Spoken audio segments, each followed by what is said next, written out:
This hatchery was built in 1979 by DFO to rear coho, and they tried for 3 to 4 years to rear coho here, but there was so much silt coming down Headquarters Creek that they abandoned it. The hatchery remained unused right the way through to 1998 when the newly founded Tsolum River Restoration Society said, well, let's see what we can do about increasing the pink stock in the river.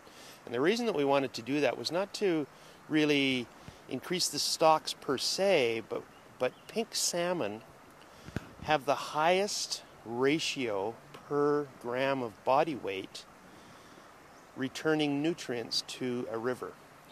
Without these salmon, the entire ecosystem begins to fail. So salmon are far more important than just a food source or iconic BC feature. They really are part of an international, global ecosystem that is very simple to understand.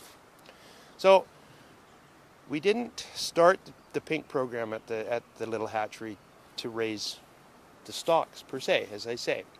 We did it to bring back nutrients. Here's a river that's been devastated for years, and one of the things, of course, that's devastated are these nutrients with no fish returning.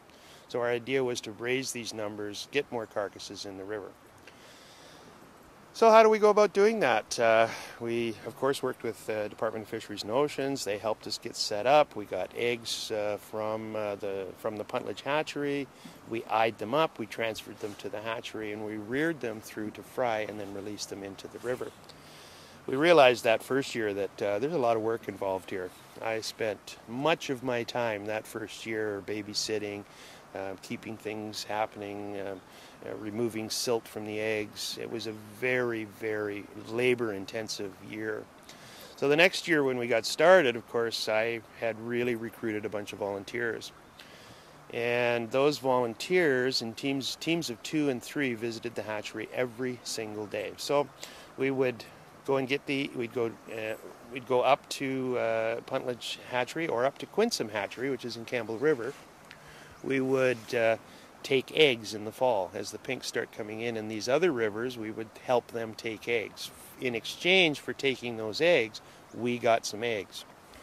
That would involve probably 20 volunteers and travel and, some long days. Then from there, at a certain point, we have to go up and pick through our eggs, take out all the dead. So there's another day with 10 to 15 volunteers picking eggs all day. Then we would go and we would transfer the eggs. We'd get the eggs, we'd take them to the hatchery, we'd put them in, and then we began our daily, what we call egg sitting for the winter. And of course, those eggs aren't fry until April of the next year. So all the way from November, late October, early November, all the way through to April, volunteers are visiting the hatchery every single day.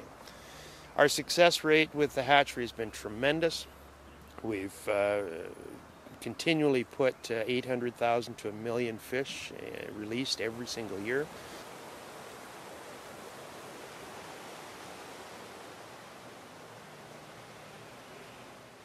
The most labor-intensive day of the hatchery experience for our volunteers is the cleanup day. Over the winter, a great deal of silt enters the hatchery, and we use the first 2 raceways by forcing the water down one and back up the other before it comes through the 3rd raceway to put water over the eggs. We use these as settling lagoons to settle out the silts. Works fairly good. We probably filter out a good 60, even 75% of the silt that enters the hatchery, and it tends to work fairly well.